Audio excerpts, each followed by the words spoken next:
Alrighty, so this is just We the People News. Alright, this video is without prejudice and or without recourse.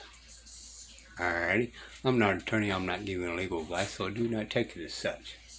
Alright, I never look straight forward, I always look around me to be able to protect myself by any means necessary, people. Alrighty, so this video is going to be pretty long, so let's go ahead and get started. On 1/15/2017, January 15th, 2017. The first sentence of the first section of the first statute of the first Congress signed into law June 1789 state. Alright, so this is Rob Ryder, by the way. Look him up. He's got a lot of learning videos that we all need to know. ROBBBRYDER, excuse me. That the oath or affirmation required by the 6th article of the Constitution of the United States shall be administered in the form following, to wit, I, A.B., do solemnly swear or affirm, as the case may be, that I will support the Constitution of the United States. I'll show you where that comes from. That is what this first law, written into the first Congress, says. And so if somebody doesn't have this oath subscribed on a certificate, they haven't taken the proper oath, they have no authority whatsoever at any level, because they're not within the sovereign structure of the federal government, federal state government, either way, because they all have to take it. And we'll show you where that comes from. But it talks about Article 6. So what did Article 6 say? Well, Article 6 said two great things: that this Constitution and the laws of the United States, which shall be made in pursuance thereof, and all treaties made, or which shall be made under the authority of the United States, shall be the supreme law of the land. And the judges in every state shall be bound to abide anything in the Constitution, laws of the state, to the contrary, notwithstanding. And so if this is the law, 1 Stat 23, then they don't have any choice. If they don't have that oath, they're not an officer under the Constitution of the United States. Therefore, they can't enforce the laws of the state or of the several states. The senators and representatives before mentioned, and the members of the several state legislatures, and all executive and judicial officers, both of the United States and of the several states, shall be bound, shall, by oath or affirmation, to support this Constitution. But no religious test. Shall. Authorization, okay? So that means that your attorney generals in each state also means every cop, y'all. Every cop, if they have not taken this oath, they are not a certified constitutional cop, especially the sheriff. Okay? Now, as just a attorney that you go and hire for yourself, I don't believe that actually goes into that deal. I think they have to actually work in the government form, right? So attorney general, the prosecutor, all of them has to have this oath. I don't believe the attorney that you hire off the streets is that way. However, they need a foreign registration after 1933 and an Anti-Bribery Statement Act. Sorry.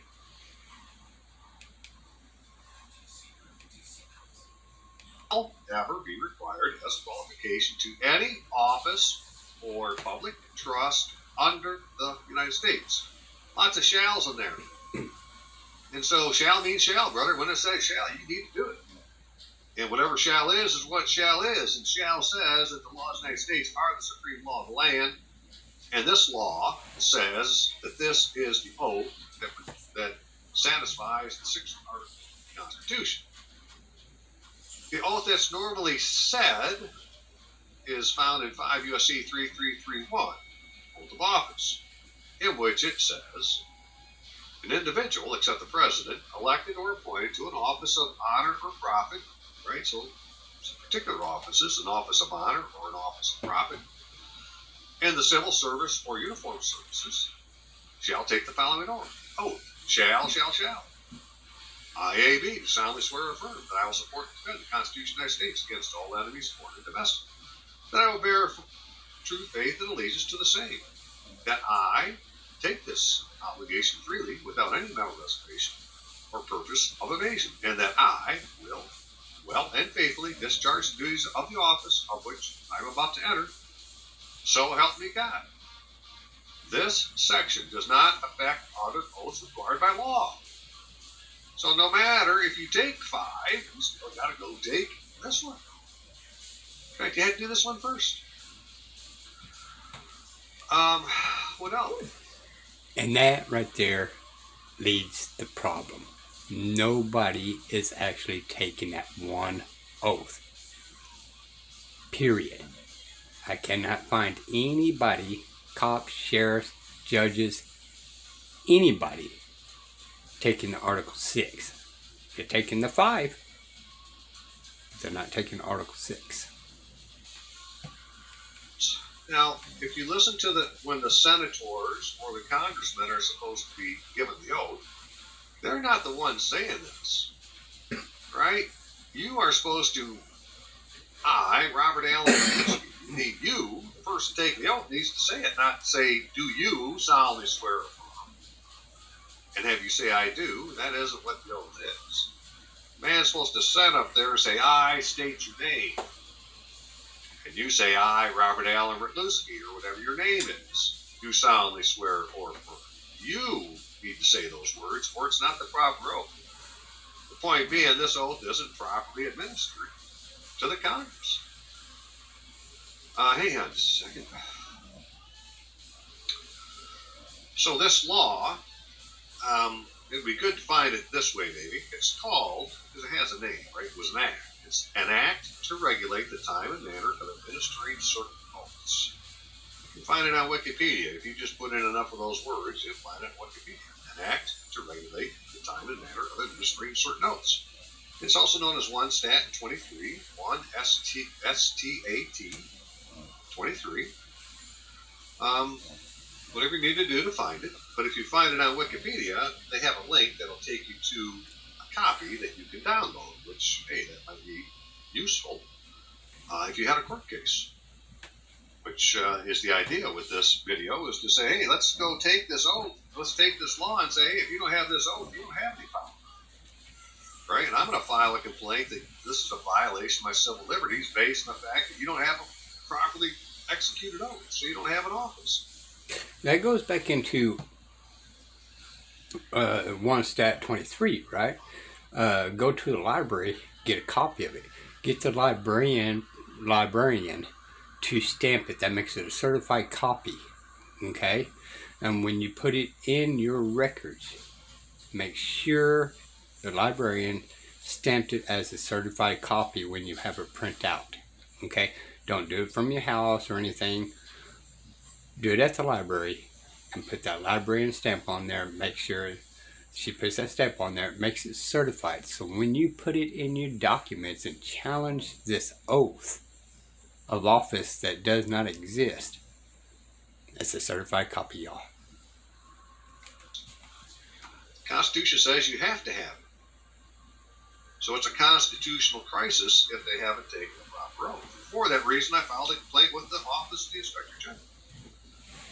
But on Wikipedia, it says an act to regulate the time and manner of administering certain oaths was the first law passed by Congress assembled after the ratification of the U.S. Constitution. Well, hey, that'd be the first Congress. It was signed by President George Washington on June 1st, 1789, and parts of it remain in effect to this day. Yeah, all parts. The House of Representatives reached its first quorum on April 1st, 1789. 5 days later, it appointed a committee to draft a bill. They had some words, IAB, a representative. And they took the words out, and so, like I said, and this will give you all sorts of good little information you might want to know about that act. But let's go look at what it was in conjunction with what I filed to the Office of the Inspector General. Okay. And so, Inspector General action request from Robert Allen Radlewski. That'd be my full legal name. Staff Sergeant. 374-506794. I'm a status of a veteran. I'm using the IG office at the Michigan National Guard as my unit's address. Here's my phone number. But I want to mail to me, right? So I just as soon do it this way. Robert Allen Radlewski, since say, what is your preferred mailing address? Well, this is my preferred mailing address. Robert Allen Radlewski, Surrey Jurist, care of, all caps, Robert Allen Radlewski, 1095520. Northeast Rockford, Michigan, 49341. Zip code. Anyway, send a flash message to President-elect Trump and Joint Chiefs of Staff on the state of emergency caused by the failure of alleged members and members-elect of the 15th Congress to recite and subscribe the constitutionally mandated oath of office found in an act to regulate the time and manner of registering oaths signed into law June 1st, 1789. The 6th article of the Constitution. Well, this is information pertaining to this request. Background. Use additional sheets if necessary. I'm going to get it on one. The 6th article of the Constitution of the United States states the senators, representatives aforementioned, and the members of the several state legislatures and all executive and judicial officers, both of the United States and of the several states, shall be bound by oath or affirmation to support the Constitution, but no religious test shall ever be required as a qualification to any office or public trust under the United States. The oath of office that specifically satisfies the 6th article is found in an act to regulate the time and manner of administering certain oaths, 51 Stat 23, wherein is stated that the oath or affirmation required by the 6th article of the Constitution of the United States shall be administered in the form following, to wit, I state your name, do solemnly swear or affirm, as the case may be, that I will support the Constitution of the United States. I concluded it as an attachment. This was not the oath of office publicly administered on 03 January 2017 to alleged members-elect of both houses, and no other oath of office is acceptable, leaving the 15th Congress vacated, unable to legislate.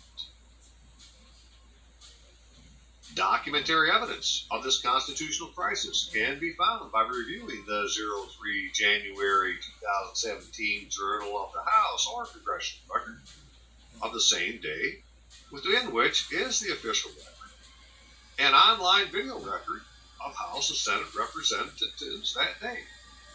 Notice, this constitutional oath of office, 23, has to have been administered to and subscribed by the Chief Justice of the United States, because all executive and judicial officers of the states have to have taken it, for this individual, who, well, that would be the Chief Justice of the United States, to validly administer an oath of office to President-elect Trump.